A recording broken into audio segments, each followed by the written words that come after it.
Hello, everyone, and welcome back to Backlot Banter. My name is Tucker Hazel, and today I'm joined by my short and hairy, but ultimately very polite co-host, Tanner Dykstra. And today we're here to talk about Paddington in Peru, and we're here to give you our thoughts. But of course, if you have seen this film, feel free to leave your comments with your thoughts in the description. And, it's around that area. You can find it. Yeah. Use context clues.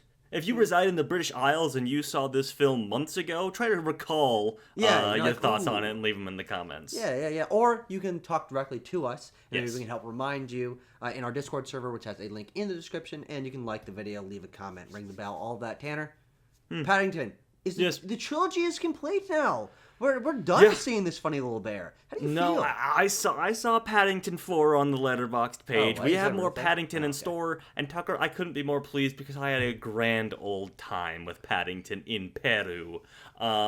Very fun, very sweet, exactly what I go to these movies for. Does not really hold a candle to, particularly the second installment cinematic masterpiece, Paddington 2. Closer in quality, in my estimation, to the first film. Sure. Still not as good. I would say this is the worst of the trilogy so far, but it has everything you go to a Paddington movie for. Just there's not a bear. hitting this, There's a marmalade. bear. There's antics. There's politeness. There's manners. Yes. That he's tumbling around and whatnot. We don't have enough films that the main selling point is manners anymore. That's right. That's what's wrong with this country. Exactly, Tucker. Exactly. By which I mean the UK. Yeah, this year. Tucker, what did you think of Paddington in Peru? Yeah, I also like it. I am not as big of a Paddington fan as apparently everyone my age is. I think they are fine enough movies. But I like the movies, and I like this one. I was thinking about it as I was watching the movie. I'm like, all right, what am I gonna say in the review? And then I'm like, ultimately, I think it is a totally serviceable children's movie that has, or family movie that I think does some things that I think are just okay, and I think it does some things I think are really good. And so ultimately, I end up enjoying it. But it's not one I think I will almost ever think about, and especially because tonally, it's so similar to the other movies. I guarantee that 2 months from now, I won't be able to remember which scene is from which. Well, I mean, most of the stuff in the jungle I know will be from this movie. Exactly. But tonally and antics wise, all the movies kind of mishmash in my head.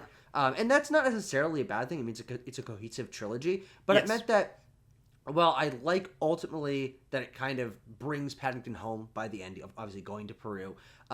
I didn't really feel like I needed to see this movie, to be honest. I'm like, it's another one of these. But that's not necessarily a bad thing because it is a good movie at the end of the day.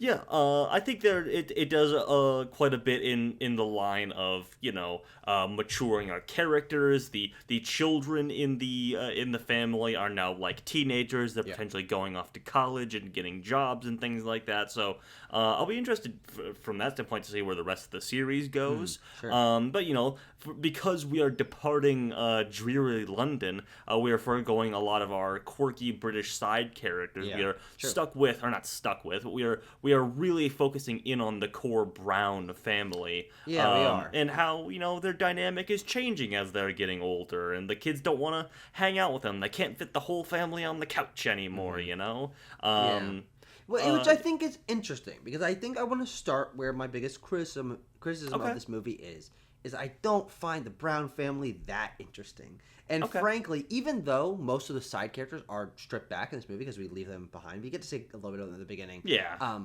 I end up feeling like almost the entire family is underutilized, which is kind of crazy because the movie ultimately ends up focusing a little bit more on the adventure aspect of it. This is a globe-trotting adventure film. But what that means is that we've got a bunch of characters kind of tagging along, and usually they just end up being in the background of scenes and not feeling particularly important, especially both of the children. They don't have that many lines. They have one or two roles to fill each, and they have their setup and payoff, of course. It is and Mrs. Bird doesn't have much of anything to do. She uncovers a mystery of sorts, which again is pretty funny, and a lot of their purpose is to sort of do a simple setup and payoff of set up an issue that they have at the beginning of the movie, and then they must resolve it or get over it by the end of the movie. It ain't that deep, folks, if you can believe in Paddington in Peru, because this is largely about Paddington's journey. Of course, he's on the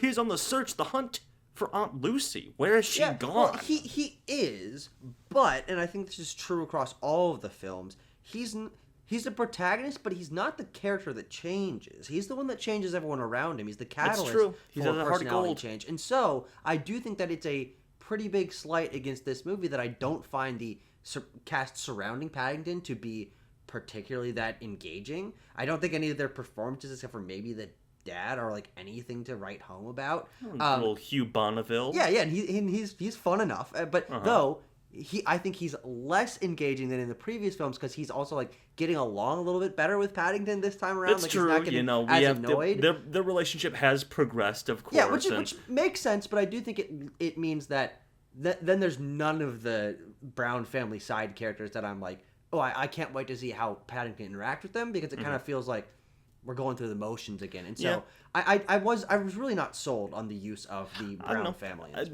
The family dynamic with Paddington included is just like cute to me. Yeah, that's all it needs to be, frankly, for this one, because I think we do resolve that issue of it feeling not like there is conflict in their relationship by pairing Paddington with the character whom he does have conflict with, which is Antonio Banderas's Hunter Cabot, who is a sort of he has a generationally inherited gold badness, which is very funny in the first place. It's a great bit.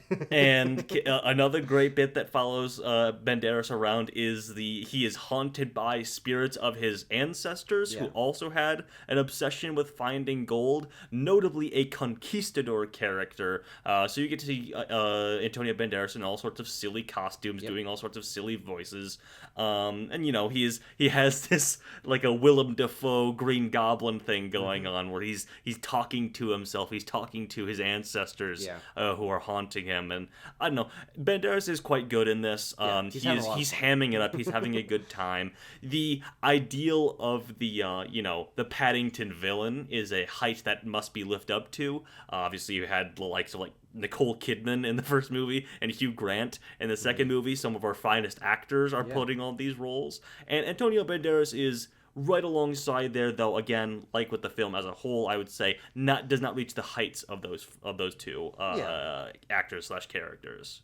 Yeah, I would agree, and I think that's especially because he's introduced relatively late into the movie. We get a full set of scenes of them in London, setting up to them leaving for Peru, and then we get a full set of scenes of them at the old folks' bear home, which I think is a really funny concept, and I like that they lean into that. And then he's introduced at the time that the adventure is really getting started, which is probably about halfway through the movie. And I do think that means that it feels like we have to sort of get up to speed on him halfway through the movie, and him and his daughter, who is another element to the supporting cast that I think is not particularly well utilized in the film. I have something to say about the daughter that I don't know if you're aware of, that I think I'm interested to feel your reaction out on. Tucker, were you aware that the character of Gina, I want to say, is the daughter's name, was supposed to be portrayed by Rachel Zegler? Yeah, I remember that. Okay, sounds good.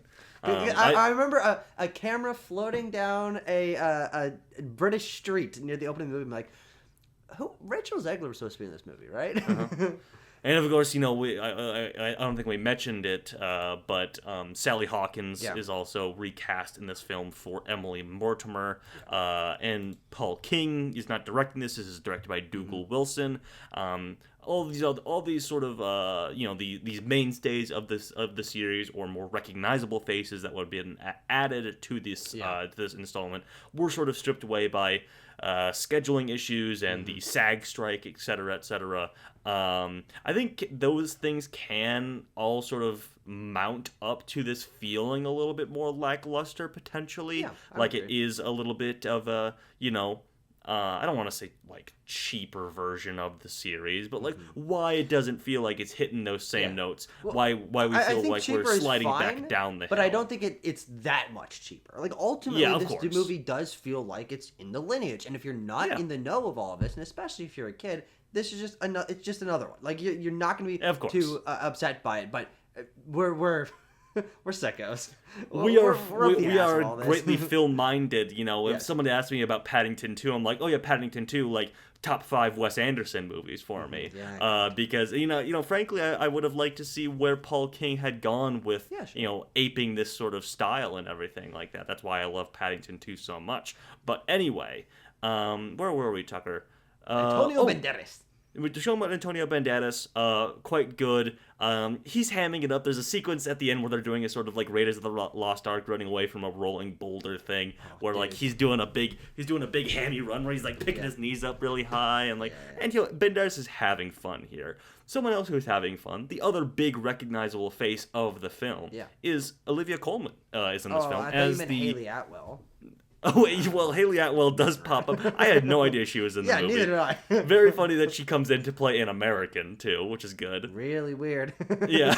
But no, I'm talking about Olivia Colman, who is the Reverend Mother. We've seen her in the promotional stuff, where she is, she has her nunnery, what do they call it? Her habit? Habit. Mm-hmm. Yes. And she has a guitar and everything, and she's also similarly having a lot of fun. By the way, right? Yeah, That's about a nun. That's about a nun that kills people. Or am I? But Coleman is putting on like these really cheesy smiles and delivering her lines in the typical Coleman way, where like she'll leave a pause for the laugh and everything like that. She's very astute and very well versed in doing these comedic sort of takes on characters. And Tucker, there's a bit of a twist in line for her character as well. So spoilers for Paddington in Peru. Yeah.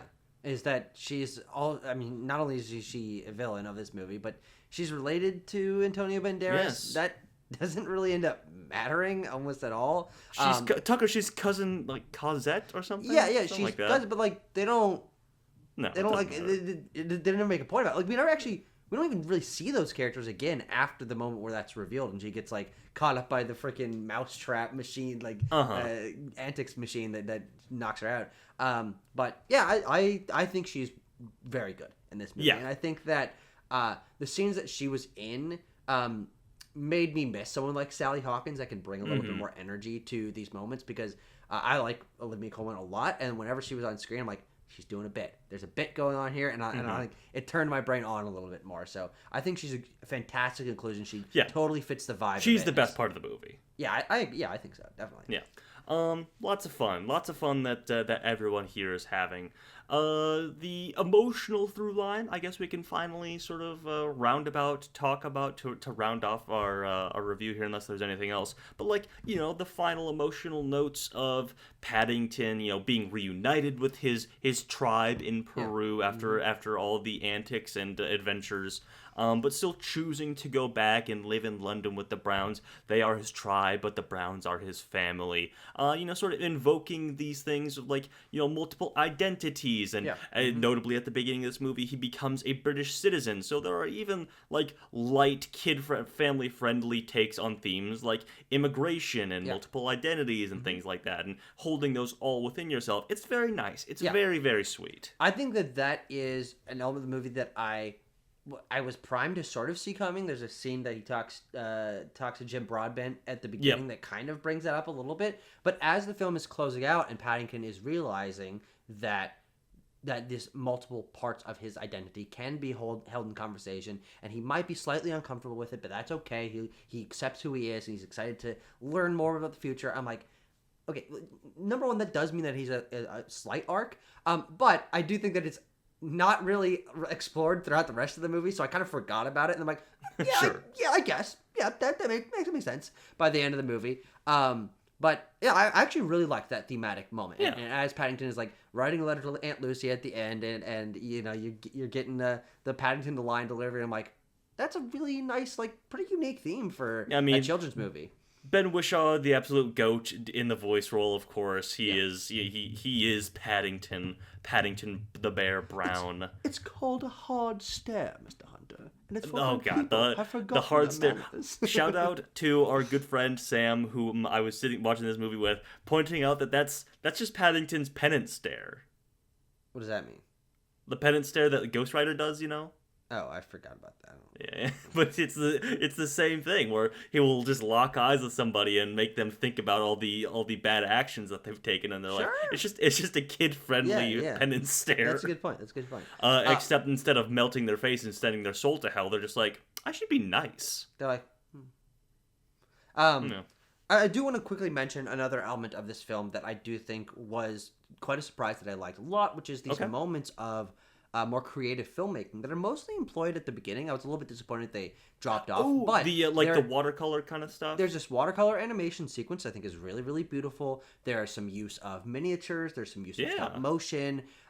There's this sequence when they're flying and you get this little plane going by and the lights are turning on and off and you get like split screen, like seeing Paddington. And little bubble talking head scenes within the plane flying across the ocean. There's a lot of creative visual imagery in this that are like breaking out of the world of just like the general cinematography that I think are really, really excellent. Again, unfortunately, I think the movie does lose that when we hit the adventure part of it, and then it's just like, this is an adventure movie. We're going to the jungle, and like, the funny bits. Where's the stop motion jungle? Oh, Tucker, there's plenty of funny bits, but it's all our characters now. That's right. But no, I totally agree. I mean, that's the stuff that gives the film a sort of timeless quality that we are sort of layering in these time-tested visual storytelling little quirks and stuff like that. It makes it feel quite classic in that way. And I think that's what I like about the Paddington series as a whole, is that they don't feel beholden to like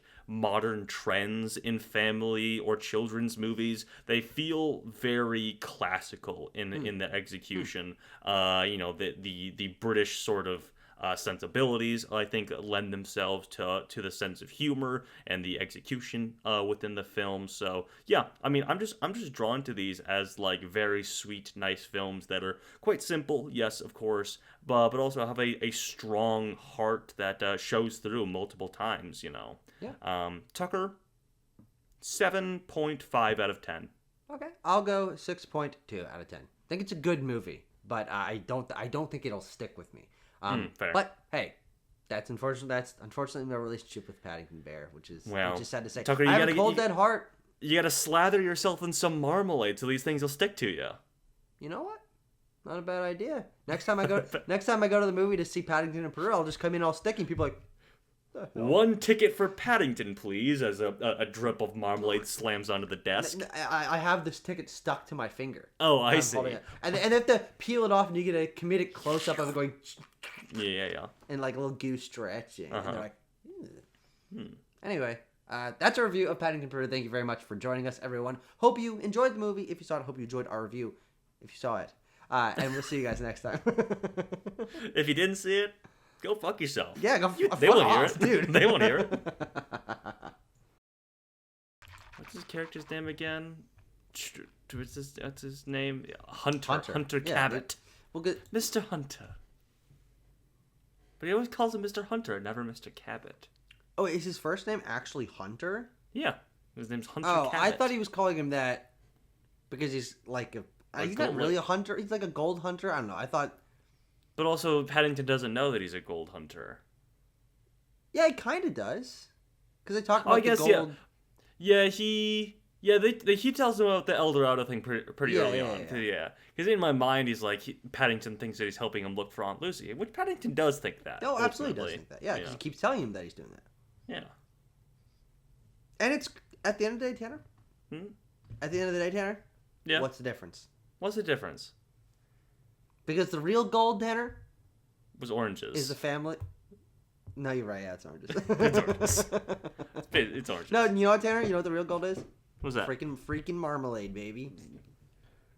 Dude, the seeds have been planted since the first movie. That's true. Marmalade was the real gold the whole time. Was the real family. Freaking marmalade with freaking marmalade on their heads.